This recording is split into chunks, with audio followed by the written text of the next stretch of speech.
The original Spider-Man 3 and 4 movies were supposed to be a specific story. Villains like the Lizard, Mysterio, Vulture were going to be introduced. But then Sony forced Sam Raimi's hand with Venom. And we got Spider-Man 3. But what was Spider-Man 4 supposed to be? Well, thanks to Sony's idiocy and their borderline sexual obsession with the Sinister Six, we'll never know what the plotline was. But what if there was a perfect Spider-Man 4 story that could have wrote itself if they didn't rush the best storyline and rivalry that Peter had in Spider-Man 3? Now, we can't blame Sam Raimi that much because he was essentially forced to make a Spider-Man script, to rush it out before 2011 so that Sony could retain its IP before they decided, okay, fuck it, we're just going to reboot everything now and put Andrew Garfield's universe in. No. I can't blame Sam Raimi at all because he was essentially told, okay, Spider-Man 4, whatever ideas you have, Sam, I need you to put in like 4 extra villains, okay? Sony really wanted him to put in more villains. He was originally planning to do Vulture, I think the Lizard too, and then Sony decided, let's add Mysterio in there, maybe even Electro. We know what Sony thinks. They really were pushing for that Sinister Six within Sam Raimi's storyline, once again forcing him to put multiple villains in, which plagued Spider-Man 3 as well. In my eyes, Tobey Maguire's Peter Parker works best when he has a personal connection to the villain, and it's a singular villain, one-on-one, the Green Goblin, Dr. Octopus, right? I think that works better than having multiple villains that are half-developed in a movie. I think that goes for every superhero film, to be honest. But we know Sony. They literally fantasize about getting pegged by the Sinister Six. That's what's going through the heads of these studio executives. They're salivating for it. So Spider-Man 4, what the hell was this story going to be? Well, to know what Spider-Man 4, the perfect plotline that we almost got with it, could have been, we need to understand it all starts with Spider-Man 3. Sam Raimi had an original plan with Spider-Man 3, but even he made a couple mistakes. Sam Raimi and Sony fucked this up. Sam Raimi was going to write a story that had Harry Osborn with 2 other villains. I think it was Lizard and Mysterio. Vulture might have been in there as well. Sam Raimi was really fucking up here because once again, we're piling on multiple villains. Then Sony came in and was like, yo, listen, we want Venom in there now. We need Venom. He's our most popular villain for Spider-Man, let's put him in. And Sam Raimi was like, oh shit. Guess what? Venom was not the issue of Spider-Man 3 in my opinion. Yes, they rushed him in the 3rd act. Yes, it could have been done better. The problem started way before that. Venom was just the tip of the iceberg. You had the rivalry that was building between Peter and Harry throughout this entire trilogy of Harry becoming Green Goblin and getting revenge for his father. You were building towards this and you rushed this in, forced this with the Venom plotline, ruining both? What the hell? It literally could have just been Sandman as a supplementary villain that set up Peter's descent into darkness, and then Venom being the ultimate calamity, the abomination at the end. That's what you could have done. But instead you fucking decided to put this random Harry gets amnesia storyline and becomes the Green Goblin again, repeating his entire arc. Like, what the fuck? So, there's an easy fix to all this. I can delve into the depths of depravity right now and tell you exactly what would have fixed Spider-Man 3 and given us Spider-Man 4. What the real story Spider-Man 4 would have been. Here it is. We're keeping 90% of the movie the same. I want to see Peter Parker dance like a moron on the streets, picking up women left and right, flirting, being an idiot. I want to see him dancing with Gwen Stacy all slow-mo like. Here's how you have to do this. The opening scene. We're going to see Elijah Michelson himself, Daniel Gillies. He's depressed after MJ literally left him for Peter mid-marriage. So he's up there in space with his astronaut buddies, and they stumble upon something. The symbiote. The symbiote which fucks with everyone and escapes, crash landing the spaceship or whatever to Earth. The symbiote escapes. Instead of it just randomly flying from a meteor into the ground where Peter Parker conveniently is making out with MJ. No, fuck that. Now, Peter, same shit. He's living life. He's found a balance between his social life and Spider-Man life. Him and Mary Jane are together. They're happy. He's about to propose to her. She's going through some issues here and there. Don't get me wrong. There's some drama there, but nothing too crazy. Harry Osborn's not been heard of for a while now. Months. He's off the grid. No one knows where he is. That's the only mention we're gonna get of Harry in this movie. We're saving him for another storyline in the next one. Peter has competition At the Daily Bugle, Eddie Brock is showing him up every single time. There's a rivalry building there. We're leaning into this. Gwen Stacy's really fucking hot. She happens to be Eddie Brock's squeeze. But Spider-Man saves her. She has a kind of a thing for Spider-Man. Low-key a crush. Eddie doesn't like that. Meanwhile, we have Flint Marko. We're going to see his backstory a bit. We're going to see him fall into the Super Collider. Everything's going to be the same, okay? Spider-Man's going to have this, like, celebration party in Madison Square Garden or whatever the hell they are. The Sandman attacks, newly formed Sandman. He's not going to be kissing up Gwen, by the way, either. He's not an idiot. He's going to fight Sandman. He's going to low-key get his ass kicked. The symbiote that crash landed is going to see this. He's going to see Spider-Man fighting, and he's going to be the symbiote itself has a mind, right? It's going to be interested in him. So it latches on to Peter, maybe his backpack or something. Peter doesn't know. Meanwhile, Peter is going through issues with MJ. He plans to propose to her at their dinner, but the problem is she's struggling with her career right now. And he doesn't know if it's a good idea. Meanwhile, dumb blonde Gwen Stacy comes up and starts, putting the moves on Peter a bit. And Peter's like, God damn, this doesn't look good. She's very hot though. But anyways, Peter decides, shit, this is not and Mary Jane's getting jealous as well at this point. So Peter decides, I'm not going to propose to her right now. Meanwhile, Peter gets a call from the police. Him and Aunt May are called to the station, and they say, "Listen, we found a suspect in Uncle Ben's murder." Flint Marko, same shit, right? We're building up Peter's anger, his frustration. He starts checking the fucking police radios for signs of Flint Marko. And while he's asleep, the symbiote comes on him. Same shit, bro. He wakes up with the symbiote. He tries the suit on. He fights Flint Marko. Blah blah blah. We know how it goes. And then we get Dark Pete, the man who's done with it all. The man who doesn't give a shit. He's going to be ruining Eddie Brock's life. We're taking the screen time that was on Harry's dumb amnesia story and we're putting it here for Eddie Brock's development. Eddie Brock is getting fucked up at work. Peter steals his girl, gets him fired, has his reputation torched and destroyed. Destroys Eddie's favorite camera, tells Eddie, yo, you have a small dick, dude. We all know it. In front of everybody at the Bugle. Eddie's getting ritually humiliated here. Okay? Eddie sees Gwen with Peter now. Mary Jane also sees it. Peter's torpedoing all of his relationships. His relationship with Mary Jane. He starts talking shit to Aunt May too. This guy's an animal. He also nearly beats the shit out of somebody, a criminal, nearly kills them. Maybe Eddie sees it happen too. Or tries to get the pictures, but Spider-Man slaps Eddie around. We're leading to Eddie getting more and more and more angry while Spider-Man's like, fuck this. I've gone too far. Nearly killed someone. So he goes to the clock tower, does his thing, releases the symbiote. It goes on to Eddie. Eddie, who needed it the most. Eddie, who was praying to God, I need you to kill Peter really badly. That was the funniest scene in the movie, by the way. And when he gets the symbiote, it gives him all the symbiote's memories. The symbiote's hive mind collectively has given him all the knowledge that it's encompassed very recently. And he finds out, oh shit, Peter was Spider-Man. Because the symbiote basically has told them. But the symbiote also shows him that Peter was in a fight with Sandman. So Venom tracks down Flint Marko. They make a little deal saying we're going to beat the shit out of Spider-Man together. So the third act happens in a similar way. Spider-Man's getting his ass whooped. But then Sandman realizes, shit, Venom's going too far. He's taking hostages, he's killing people. So, Flint Marko's not a bad guy. It's all a misunderstanding. He just wants to help his daughter. So, he fucking tries to team up with Peter to stop Venom. They have a fight. Peter confronts Venom. We're not going to just show him throwing a bomb that kills Eddie and Venom and incinerates them in like 2 seconds. No. He's going to use a combination of sound, but also tempting Venom. Hey, listen, Venom, no need to go to a rebound in Eddie Brock. You love me. The symbiote loves Peter. It loves the power that Peter gives it. It's sexually almost obsessed with Peter, right? So Peter lures it in, and then somehow a better screenwriter than me can figure this out. He'll entrap it in a casing, and we'll defeat Venom that way. And maybe Eddie Brock tries to stop Peter from doing it and gets himself killed in the process. Perhaps. We can have a really tragic ending. But regardless, Spider-Man 3, in my opinion, can end similarly. He forgives Flint. Him and Mary Jane do not get back together. They've done too much damage to each other. Peter's done too much damage to her, and they're not compatible. So a year later, Peter's going to be depressed in his apartment. And he decides, I'm going to go chill with Ursula and see what she's going on. They're not together yet, but he does finally recognize the girl next door.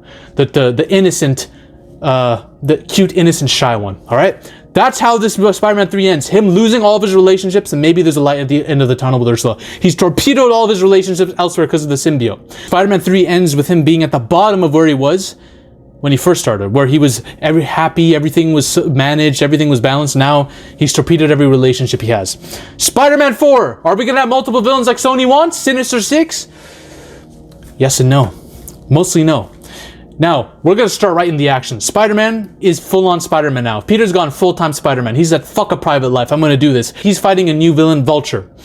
But right from the onset, we get into the action. He's fighting the Vulture. He captures the Vulture. The government has decided to create a separate prison facility for all the supervillains Spider-Man's captured, similar to the Raft in Civil War, but not going to be stuck in the middle of the ocean. But all the supervillains, everyone with powers or some high-tech gear, all these insane people are going to be sent into one prison, okay? And we're going to see lots of Spider-Man villains that we're familiar with in the comics. Okay, we're going to be seeing guys like Shocker, Rhino, the Prowler, and Vulture is sent there too. Okay, Adrian Toomes. Now, they're not our main villains. They're supplementary villains that set up something bigger, okay? Peter Parker, however, as successful as he's been in apprehending these villains, he's alone. He's lonely. It's been 2 years since the events of Spider-Man 3. He doesn't have anyone. He's torpedoed all of his relationships. Remember that. So, in his loneliness, he decides, I'm going to find solace in the only person I can trust. And he decides to ask Ursula out, properly on a date. We finally get these two together. Somewhat. Meanwhile, the Vulture, the Shocker, these people are breaking out of their prison somehow, left and right, back on the streets. Nobody knows why.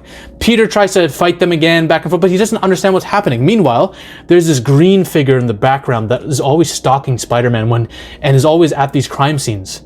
Spider-Man tries to catch this dude, but he's too fast. He evades Spider-Man every time. Spider-Man doesn't know who the fuck he is. Meanwhile, Harry comes back from a 2-year trip.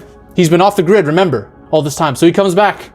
Everyone greets him. There's it's all in the media, right? All the newspapers are talking about it. He opens up to Peter with welcoming arms, embraces him, apologizes to him, says, I forgive you, Peter. You're my boy. I want things to go back to the way they were. And Peter's conflicted because he doesn't trust this because it's too good to be true. But at the same time, he's so lonely. He's lost so much because of the last movie.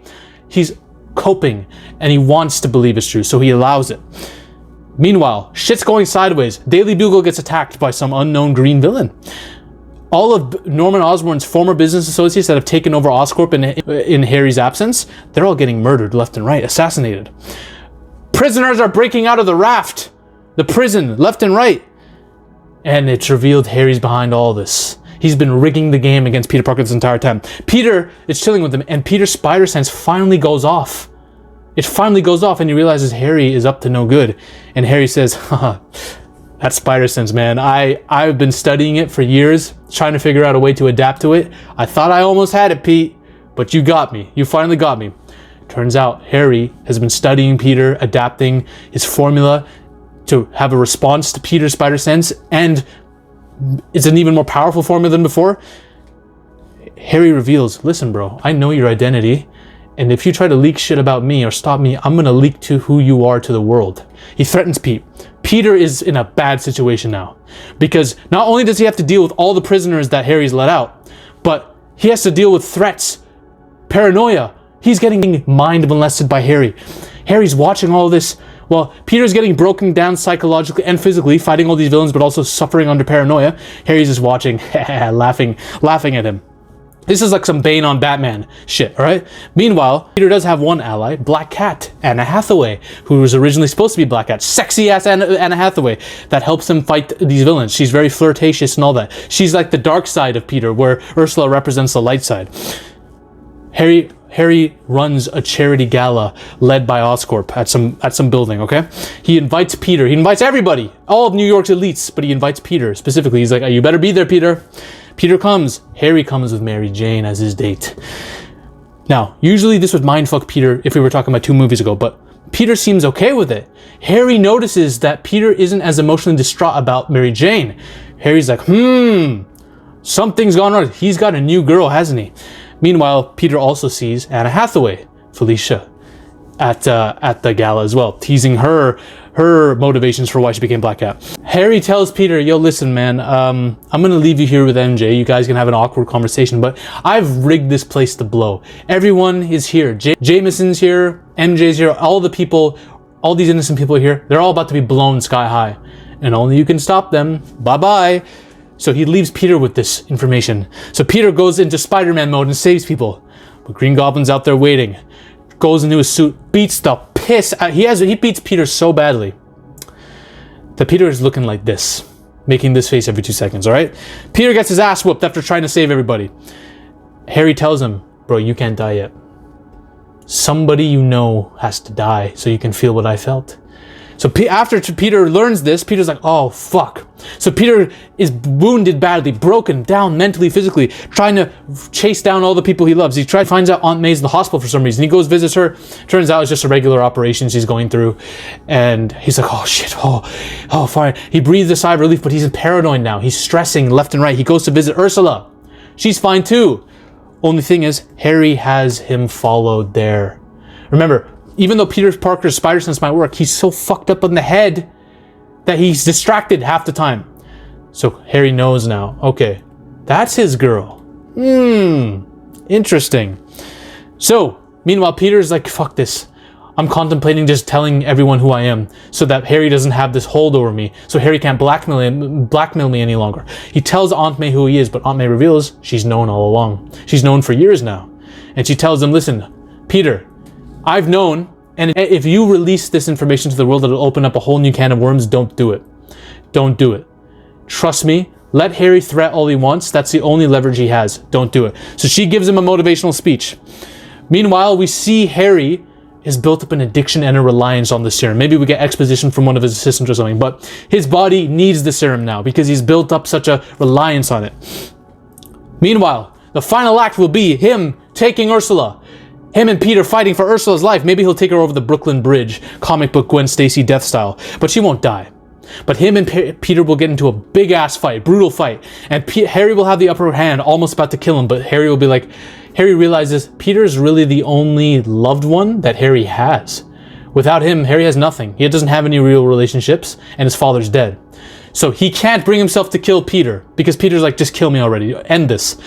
So he's like, fuck it, I can't kill you, but you need to know what I felt. Somebody needs to die. So he tries to kill Ursula, who's trying to run away, throw those like orange batarangs at her.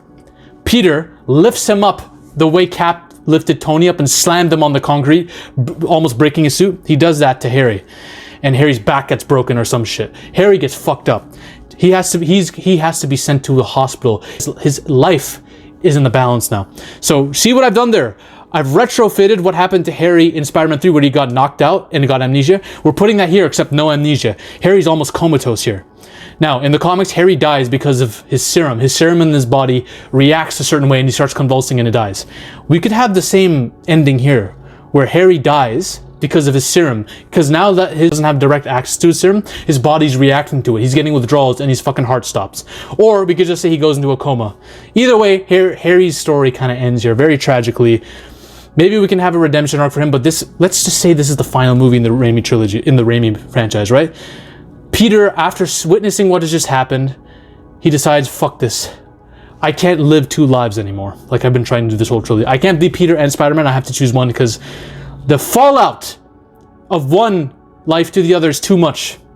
So he chooses, finally, to let go of Spider-Man and be happy with Ursula.